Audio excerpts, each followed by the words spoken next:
Okay, welcome everybody to a very special and very spooky edition of H2OMG, where we're talking about horror movies that have a lot of water in them. So we've got 4 movies that we're going to talk about, and then we're going to rate them so you guys can know whether you want to watch them or not. Also, there's going to have a lot of spoilers, so we'll just say that. We're going to tell the whole plot. So be forewarned. If you haven't seen these movies and you want to see them, which you probably don't, then go ahead and stop listening now, watch the movie, and then come back and listen to the podcast because we're gonna spoil everything. And like I said, these are movies that we picked because it's almost Halloween and they're spooky and they've got a lot of water in them. So I don't know about you guys, but I learned quite a lot from the movie I watched, Shark Lake. I learned a lot about sharks.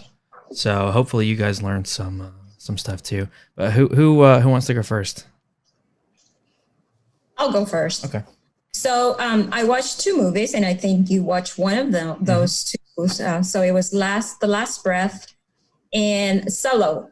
I had no idea Solo was in Spanish, which kind of helped me a little bit better. Yeah. Both of them were filmed in 2018, so I'm sure there's not much spoilers since they're movies from 2018. I don't know. But I hadn't seen them. There must be others like me out there. So Solo is the one I like the most. Both of them are like real stories, something that happened in reality, real people. And so this is about a surfer who live la vida loca kind of thing. Most of his life. And so he's now at an age where his friends are leaving, starting a family life. You know, his ex-girlfriend now, left him for another person because she was ready to move on and he wasn't. She found somebody else and basically told him, you know, kick in the bucket, you gotta go. And so to me, it wasn't too scary. But I did find out, I realized that I'm scared of too much water. You're scared of too much water? Too much water, yes. It's beautiful. And in fact, like I said, I analyze myself. So when I go to the beach and I'm at the ocean, I never go in the ocean. Okay. I always go into the pools from the hotels and everything. But I think from the times that I've gone, maybe once or twice I've actually wetted my feet. So with this movie, my Lorena kind of mentioned that to me. Yeah. Mommy, you might be whatever phobia she came up with. Yeah. I'm scared of too much water. You know, I understand what you're saying because I don't like it when I can't see what's like if I'm walking in the ocean. Ends, right? Yeah, exactly. Or if I can't see what I'm stepping on, you know, I don't like it.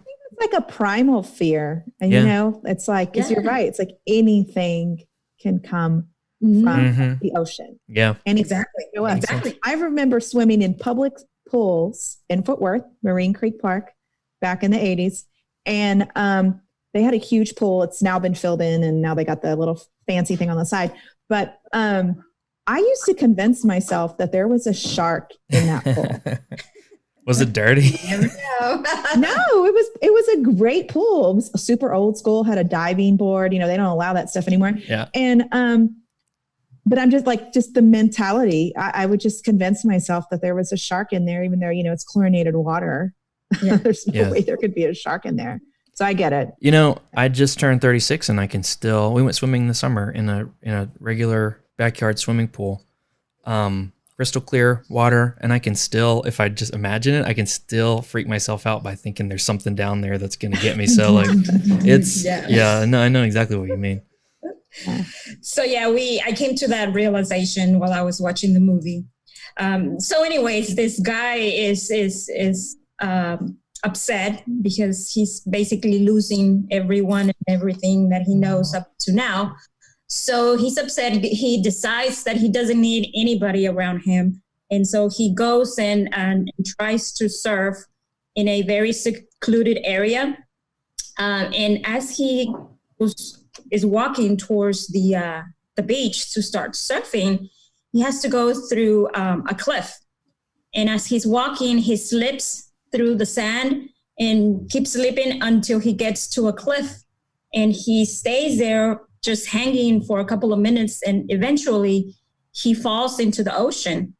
And so he falls into the water, but then the force of the water sweeps him around and trashes him around the rocks. So he ends up with one of his palms gets an injured opening there. And so it's a huge cut. So he can't use that hand to keep swimming. And then he fractures his hip. And then he has another cut on his left or right temple. So he's really smashed. And so he starts trying to get out and trying to find someone that might be able to help him. So he stays there for 48 hours, according to information we got from the movie. And while he's there, the movie also highlights the fact of how much trash is in the ocean. You know, he can't walk, so he has to drag himself through the rocks and the sand. And as he's dragging himself, he's poked with a fishing hook. So he now has to get that out. So that's another injury added to these other three. And now he's got to get a tetanus shot too. Yes. That's another scary thing. And so as he's delirious there, he goes through his life and realizes that he has pushed people away, people that really loved him, including his parents. He's really soul searching out there. Yes, exactly. And so he gets delirious, starts seeing people. He thinks they're there. He talks to them. And to make the scene a little bit worse, now the pelicans, because he hardly moves, they think he's dead, so they try to eat him. Oh my gosh. It's horrendous. So is he on like a little, did he pull himself onto some rocks or something, did you say? Or like a little island? Yes, he manages, with the help of the waves of the water, he goes on top of a rock, but then the same force of the water drags him down. Oh, okay. And gets hurt a little bit more there too. But it's a dramatic movie that I kind of like. And I like the fact that they highlight how much trash and contamination is in the ocean. Yeah. Yeah, that's pretty cool that they stuck that in there, because that's also another scary thing that's going on in the water. So Aline, who's the name of the character, eventually is rescued by some boaters that see him just in time, because as he was trying to swim out, or at least go out into the ocean so that others can see him, he tells his imaginary ex-girlfriend that's there with him that he has an internal bleeding because he hurt his hip, and so he can't swim, and he starts getting really bad cramps. And so as he decides he's going to risk everything and start swimming out into the open. And then eventually he gets tired and gives up, and he just stops swimming. And then he starts drowning, going down into the water. And that's the nick of time that those boaters come around and eventually have to dive in to get him, rescue him, and take him to the hospital. Yeah. So he makes it out. He makes it out. Like I said, spoiler alert, everybody. He makes it. Yeah. It's really, really good, though. You should see his hallucination. Yeah. Where did you watch it? On Netflix? Uh-huh. Oh, okay. Yeah. And it's called Solo. Netflix. And it's not too long either. Maybe an hour and a half or an hour. I mean, how long can you watch a guy sit on a rock and talk to a hallucination of his ex-girlfriend, you know? Absolutely. Hour and a half would be my limit. Yeah. You want to talk about, is that, or do you want to rate the movie, Hilda? How many bags of I was surprised. Water? What is your rating?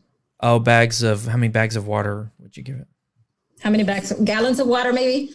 I'll give it, is there a top? 1 to 5, let's say. That's what we usually do. I'll give it a 4.5. 4.5 Just gallons. brought out my phobias. Mm-hmm. And I was not expecting that guy to hallucinate so well. Yeah, a little recycling message too thrown in there. Yes. So, yeah, okay. All right. Michelle, do you want to talk about your movie, The Mermaid's Curse, I believe?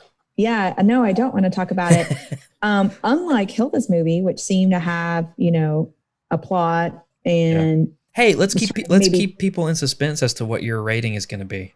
Teaching something. That. Oh, it'll still be in suspense. How low will I go? Mine was horrible. It was so bad. It's called The Mermaid's Curse.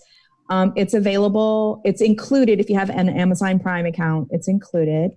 Do not waste your time. It is so bad. Don't rent it. It is so bad that I'm like, how I can make a movie. Serious. Okay. It was, and the acting was so bad. It was like me acting. It was almost as bad as me talking in that My H2O video. It was like that level. I started to go, I don't have an Amazon Prime account. So I started, my son tells me that I could buy it, just rent it. And it was like $4 or $2, something like that. And I read it and I'm like, no, I can't. I mean, it's nothing, but I'm not going to pay that for it. Use that $4 and go get yourself a tall coffee from Starbucks. So that will be much more enjoyable. Before you slam these actors in Mermaid's Curse who were doing their jobs and doing the best that they can, I'm sure. Before you slam them anymore, what'd you say? I will say they're not doing the best they can. In fact, I went to their IMDb page and I was like, these poor souls. It looks like one person kind of made it out okay, but some of them don't even have their face on their IMDb account, which just tell you everything right there. Yeah. They don't want to show their face because they don't ever want to be tied to this movie. This is a real burn long job. Long story short. Well, hang on. Let me just tell everybody. I'm sorry to interrupt, but let me just tell everybody that since you're slamming these actors, and if you want to see Michelle's acting, like she mentioned in the My H2O video, it's live now on our new website, fortworthtexas.gov/myh2o. You can see it. It talks all about the My H2O program. Yeah. And you can see Michelle's acting. So yeah, very awkward. Where's your IMDb page? I went and watched myself for like 10 seconds. Yes, I should, but I maybe I wouldn't put my face with it. For some reason, I'm holding my head oddly back. Y'all should have told me that. Yeah, well, it looks really good. I should have done some contouring under my chin. Anyway, we'll go back to the Mermaid's Curse. I was the PA on set during that shoot, and it was very uncomfortable because you're having to give this, memorized little dialogue with everybody just standing around watching. If you ask me. I think you did a good job. Well, thank you. But looking back, I watched like 10 seconds of it and I was like, oh, okay. Yeah. Anyway, back to Mermaid's Curse. Yeah, back to Mermaid's Curse. The poster is way better than the movie also. Like you see the poster and you're like, this is going to be possibly interesting. Yeah, it is not. Oh, by the way, I don't see a rating on it as far as like, it's a little risque. Oh, like a PG or PR? Yeah, it's a little risque. So it's not for children. Okay. Thank you for telling us. Yeah, it's just a little risque, especially at the beginning. I was like, whoa, where's this going? But those mermaids. Those mermaids. Yeah, mermaids aren't famous for wearing shirts. Yeah. These ones are mostly fully clothed. It was kind of weird. That's good. But long story short, there's a guy, he has a girlfriend. There's these mysterious deaths around this certain beach. And it turns out it's with the siren. And the siren, there's like a head siren and there's like an old sea captain there, which I don't know how he knows this story, but it's like, there were witches back in a long time ago that got condemned and they did some spell right before they got killed and they lived in the water forever and they come out and they kill people. Sounds like Hocus Pocus in the water. Kind of. Okay. And they're just like killing people, but then she like becomes attached to that guy somehow and she won't kill him. But then at the very end, spoiler alert, she just has this like magnetic pull over him and then he like walks himself into the ocean and dies. And she just stands there staring at him. How scary do the mermaids look? So they look like regular people. They but they put like these weird things on their faces. You never see a mermaid's tail. or like a scaly bottom. It's like they're trying to sell it like Ariel, like she's a mermaid and then she comes out of the ocean. She's got two legs. There's no underwater. Like you don't see them swimming underwater. You don't see the tail or anything. Which that's like half the fun. Couldn't have been because of budget issues. Yeah, it probably was. That's probably a lot of CGI. But yeah, and they were always, I guess because they were created in the olden times. So there's like one lead one that you follow like 90% of the time. And then you'll see like the peripheral of her little mermaid coven, other parts of the movie. And, but they're all like wearing like a white, like robe. And so to me, Hilda, it looked very much like La Llorona And so I'm like, what are we playing here? Also very offended. Why is it always brunettes with long dark hair in a white gown that are terrorizing everybody from water? I personally take offense to that. You're right. Like, when was the last bad blonde? Yeah. La Llorona, the Ring girl. Yes. The Grudge girl. Yes. Yeah, you're right. It's all brunettes. Which I'm going to plug what you should watch instead. The Haunting at Bly Manor. It's also very Llorona. Don't spoil that one. As well. We won't spoil that one, but it does have. I won't spoil that one. Is that like a Netflix or something? Mm-hmm. Yes, it's in Netflix. It's a part of your Netflix. Totally worth it. It's a series. There's lots of water, especially towards the end. They more focus, like you kind of start out with the big picture, and then towards the end, there's a lot more focus on water. I don't want to spoil it at all because that one is brand new. I think it's like 8 hours total. So you need to cram it in if you're going to get it in before Halloween. It is worth it. I was freaked out. Like, it legitimately scared me. Granted, I am kind of easy to scare, but like I couldn't get out of bed some nights. I was like, I'll just hold my pee in. Like, we'll just wait till somebody wakes up. So because I was just like, ooh. Were you scared at all of the Mermaid's Curse, or you just hated it so much? I was annoyed. I was watching it. Okay. It was just bad. I actually kind of felt bad for the whole scenario, and I kind of kept hoping it would go somewhere, and it didn't. Yeah. So. Well, when was that made? Yeah. It was made in 2019. Oh, okay. Oh, wow. So, yeah, not worth your time. As far as my ratings, I would give it 0 gallons. 0 gallons of water. Yeah, it's just not, there's nothing redeeming. Set, gross. Don't even see the mermaid's tail except in the poster. Acting, horrible. Plot, horrible. Could you tell if it was like low budget movie or something? It definitely was low budget, but I just feel like it still could have been not a reason better. Yeah. Like, and it wasn't even like so bad it's interesting or amusing. It's just bad. I don't know. Maybe people who really like bad movies, maybe they need to give their opinion. I'm not one of those that's likes to see movies because they're bad. So maybe they would have a different perspective. But yeah, I just didn't really find any redeeming qualities about it at all. If you're have any big Mermaid's Curse fans out there and they want to give Michelle a piece of their mind, come at me. Yeah, let us know on our social media.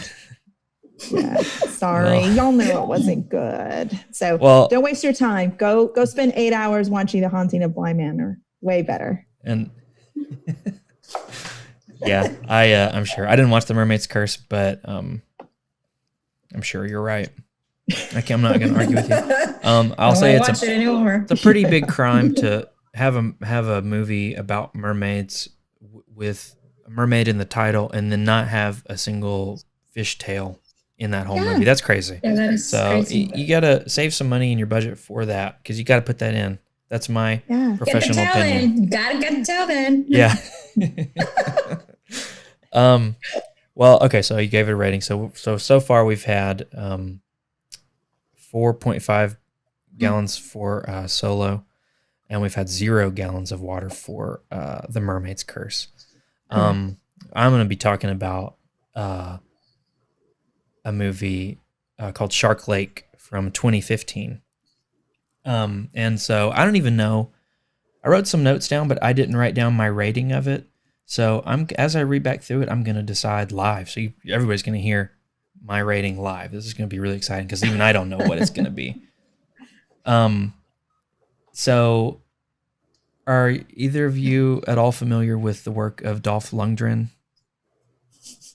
No. Well, he's been in a ton of movies. I looked up his Wikipedia and it said over 70 action movies. He was He-Man in the Masters of the Universe movie back in the 80s. You probably recognize it. He was also the Russian boxer in Rocky 4. Ring any bells? You probably. Oh, really? Like he was the guy who fought against Rocky? Mm-hmm, yeah. Oh, Yeah. okay. In Rocky 4. I haven't seen it, but and he's been in a bunch of other stuff too. But also, he's not just a wonderful actor. He has a master's degree in chemical engineering, so he's very smart. He's from Sweden. And that's all we'll say about his biography right now. But that's why I picked this movie, because it had him in it. Anyway, so he's a fugitive on the run, and it opens up with him, some police chasing him through the woods, and he ends up in a lake somehow, and they drag him out of the lake. They put him in jail. And cut to a little bit later, he gets out of jail, and he goes and he's trying to. His whole reason is he's a criminal, but he's turning his life around, and he's trying to get back with his estranged wife and their daughter. But his wife is a police officer, and she doesn't want anything to do with him because he's nothing but trouble, right? And so he's trying to find them, and they're trying to get a restraining order. Actually, most of the movie is her trying to get a restraining order. There's not a whole lot of sharks, not a whole lot of Dolph Lundgren in this. So that right there, Brad, brings my rating down, as I remember. A lot of you are probably asking, how would they even get a shark in a lake, right? And I was wondering the same thing myself. And they kind of explain it as it goes on. But I had no idea that there were freshwater sharks. There's a couple of species of sharks called river sharks. I didn't know. So is that for real? Yeah, that's real. Oh. But that's not these sharks. Those are true freshwater sharks. This shark in this movie is a bull shark, which has the ability to adjust its kidneys to adjust for the different levels of salination in the water that it's in. So if it's in fresh water, it can adjust to not need any salt in the water at all. But it's not considered a true freshwater shark. Anyway, this is all from Wikipedia, so I know it's true. So this is a bull shark that's gotten in the lake somehow. Well, come to find out, the mafia guy, he bought the shark and he dumped it in this lake for some reason, and then he. I don't even know. Just that. I'm trying to explain this stupid plot. He dumped the shark in the lake and he was letting it grow there for a while. And Dolph Lundgren was one of his hitmen or something. But he got out of the mob and he wanted to turn it around. But the mob came and tried to pull him back in. You know how it goes. And so they said, "Hey, we want you to catch this shark for us so we can have it back, or we're going to kill your wife and your daughter, blah, blah, blah." So he went to he's trying to find the shark while his wife, the cop, is also trying to find the shark. A lot of people looking for the shark. There's a scientist, whatever. How big is a shark? It's about the size of a human. I think they say it's like 8 feet long. And yeah, that's about as big as a bull shark will get, according to Wikipedia again. And I also read that the bull shark has been found as far inland as Alton, Illinois, which is 700 miles away from the ocean. So that's pretty crazy. Wow. So a couple people get eaten. Yeah, you know how it goes. The first one is an old man who was panning for gold in some shallow waters, but everyone thinks it was a bear that got him. A lady parasailing, the thing where they tow it on the back of a boat and you've got a glider attached, whatever that's called. she comes down and she dips into the water, and as her foot's in the water, the shark bites it off, and she comes back up, and like blood's flying everywhere. So that was fun. So at one point, the mayor puts out a bounty on the sharks, and it causes people to kind of. Spoiler alert: there's actually a bunch of sharks. Mayor puts out a bounty on the sharks, and it causes people to go a little bit crazy. There's a guy on a jet ski riding around, dragging a bag of deer guts to attract the sharks to him, so he can catch them. That didn't work out for him.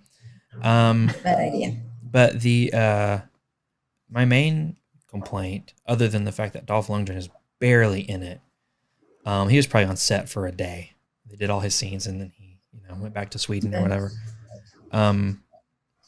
My main complaint is the CGI on the sharks is some of the worst I've ever seen. Do you guys know that kids show Octonauts, where the little bear and everybody lives beneath the ocean? It was sort of like almost that caliber. I expected the shark to talk or need a Band-Aid or something. So there's also some really bad CGI water. There at one point, somehow a hole gets in the boat and it starts to sink and water's coming in. And this water is so bad it looks like it's from the 1993 computer game Myst. And I kind of zoned out at the end, so I don't know if they killed all the sharks. That's it. So they didn't get the shark? Well, like I said, turns out there's a bunch of sharks, like 3 or 4. Oh, wow. And at the end, Dolph Lundgren and his wife and daughter were out on a boat, and they kind of make up, and it seems like they're going to try to work things out. And then they pull up on shore, and it's like the dawn. But I don't know. I didn't see whether or not they killed all the sharks. So that's actually not a spoiler alert, because I don't know the ending either. So I think all this considered, bad CGI, Dolph Lundgren not being in it. I'm gonna give this 1 gallon of water. Don't recommend it. So me and Hilda also watched Last Breath, and I actually made a mistake, and I was looking at the list of movies to send everybody. I found a list of horror movies that had water in it, and I sent them to everybody just as suggestions or whatever.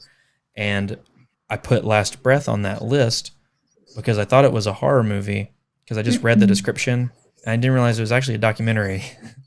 But the thing that it is a documentary about is very scary. It was really horrifying. It was intense. So very, very intense. Yeah. So they used actual footage from it's about these divers that work on an oil rig at the bottom of the ocean, and they used actual footage from their dive suits, because they have cameras on all the things so the people can monitor them on the boat. And so they used actual footage from that, and actual footage from their living quarters on the boat, and the diving bell that they were in. And they also put in some reenactments too, but they did a pretty good job of combining everything together. But do you kind of want to give us a rundown on the plot? What happens? Sure. So it is a true story. So it's Chris Lemons. He's a diver, and he loves to dive. This is his passion, and he always has a camera on himself. So I think that's one of the ways they got lots of footage of what was going on before, during, well, not during because he's the one affected, but then after too. And as a documentary, they interview people, the people that were actually participants in the story. And so at first, because everybody has such a sad face as they're being interviewed, you're thinking he didn't make it. He was just he drowned it. Yeah. Well, aren't they talking about him in like the past tense, and like people are like tearing up, sorry, and like, oh gosh, I'm going to watch this whole thing, and he's just going to die. But spoiler alert. And that's something I actually highlighted to Lorena. I was like, he passed. They're talking about him as he was. Mm-hmm. Yeah. He's dead, mommy. He's dead. But then eventually, he's rescued after being stuck. Yeah, like 35 minutes, I think. Yes, 35 minutes. So he had an extra. So the cord, their umbilical cord, which carries the oxygen, communication cables, and everything, gets stuck because of a thunderstorm that arises so fast that nobody really has time to react, and the boat system kind of just turns from normal into red alert. And so with the storm, the ship starts drifting far out distance. And while they're down in the oil rig, there's pipelines and everything, and the cable becomes stuck, so stuck that that eventually the umbilical cord detaches. And so he's without oxygen now, cameras are gone. And so as they lose control of the ship starts drifting. Eventually, they get control of the ship again. They bring him back to the location right on top of where they were working. And they see, at first, it's like within 30 minutes, they get a view of him just floating there. At first, he was still kind of moving his hands and giving them a signal that he was still alive as they were trying to bring the ship back to its original location. But then eventually he just doesn't move, and he's just like floating there. So everybody's really scared. After getting the ship back in location, there's that second diver who goes in again and brings him aboard. And, everybody's sure he's dead. And then the guy who's receiving, I guess, helps them out, pulls them back up and push them down. He immediately takes his helmet out and gives him CPR, and thinking, it's going to take a miracle. And so the miracle happens. Yeah. He actually is alive. And then that was the second question of, does he have any brain damage, or, how is he alive? But nothing. It's like a huge miracle. Yeah. And I had a big smile. Yeah, he was like totally fine.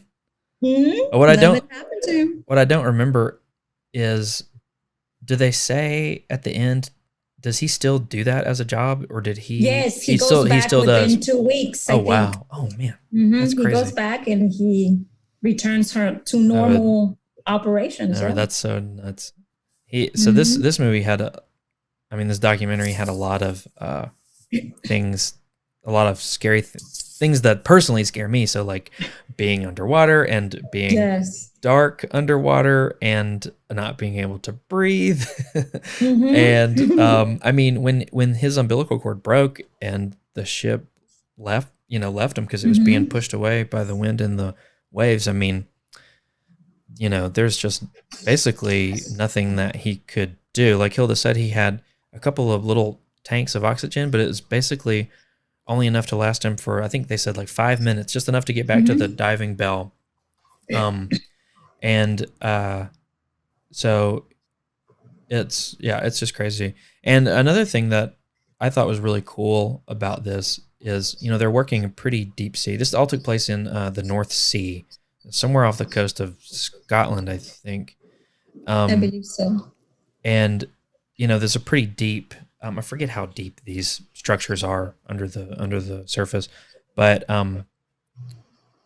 these special types of divers, they're called saturation divers, and they have to stay on a boat inside of a special habitation unit on the boat. So they're in a boat inside of a thing, and they do 30-day shifts. So they stay at this pressure, and I think they said it was 28 times normal atmospheric pressure. So they stay at that pressure so that they can get in the water and get out and not have to readjust all the time. So I didn't even know that was a thing. So it's really cool that they, a lot of the footage was from them just sitting around watching TV, playing cards, waiting for their next job in this habitation unit, and they have camera. They were talking about how they have cameras everywhere, so the people can monitor them inside their living quarters, and like they can't even go to the bathroom or take a shower without a camera being on them. I'm not 100% sure why they needed that many cameras, but I guess it's for their safety. Who knows? I'm just another reason I'm glad I don't have this job. So that was a really cool thing to learn about the diving aspect of it, just all the logistics. And but they said what Hilda was talking about when the ship went crazy, and it's some kind of computer system that uses different thrusters to keep it in the same spot, so that the divers connected down at the bottom stay connected, and the ship stays right above them, and the computer and all the backup computers went out at the same time. Yeah. And they said that it never happened. And all the people on this ship and all the people that have been doing this for forever said they've never seen anything like this. And so for them to experience something that's never been experienced before, and to have such bad circumstances for Chris down on the bottom, it's amazing that he got out alive. So, yeah, this was really good. And I think it was much better than Shark Lake. I'm sure it was better than Mermaid's Curse, Michelle. So right. I don't know. I think I would give it 4 gallons of water. I don't know. I think so too. Yeah, 4. Okay. So it was a distance of 100 meters down into the sea. Oh, 100 meters. Oh, okay. Whoa, wow. Yeah. So that's 300 It's too much for me. Yeah. I'm only 5 feet. Yeah. If I can freak myself out in a 8-foot swimming pool, I don't think I would last very long at that job. So we didn't have anything in the middle. We had a couple of movies up top with some high ratings, and then a couple of movies down on the bottom, with some very low ratings. I'm trying to remember. With no rating at all. I'm trying to remember what movies we talked about last year. I feel like the movies were better last year. I think you watched La Llorona, right, Hilda, last year? We talked about La Llorona too. And I was in a lot more just from the stories I hear at home. Mm-hmm. It was nothing like that. My mom tells it a lot scarier than they did. Oh, yeah. Yeah. I watched The Ring last year. What did you watch, Michelle? I can't remember what I watched. I don't remember. Well, whatever it was, that episode is out there. You can find it. We released it last Halloween. So, yeah. So. Oh, and plug all your Goatman Halloween stuff. Oh yeah. Right? Yeah. Yeah, that's not what I call them, but so I was confused as to who you were talking about. The Lake Worth Monster. Sorry. Goatman. LWM. So also last year we released a 4-part series, an investigative journalism piece that last year was also the first year that podcasts could win the Pulitzer. So I was sure that we were going to win one of those. I did not get an award for that. I do not know. Not even. I'm actually serious. That was like groundbreaking. Yeah, how did we not win the Pulitzer? For a municipality, maybe not the Pulitzer, but we should have won something. But yeah, so a 4-part investigative. Well, you got a lot of fans. That's true.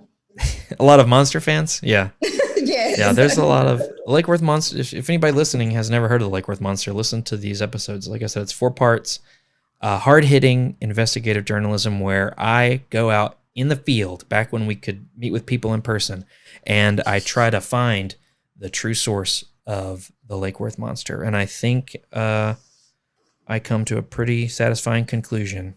So anyway, listen to the Lake Worth Monster. Thanks for reminding me to plug those, Michelle. Those are some of my favorite episodes. I think I actually saw somebody like Fort Worth Historical or something that I follow on Instagram, and they posted like the Fort Worth Lake Worth Monster shirts or something from either a year or 2 ago. And that's kind of what I was like, oh yeah, we have those things. We should remind people. Oh yeah. This July, the sightings happened in July, right around the time of the moon landing. And I think last July would have been the 51st anniversary of the monster sightings.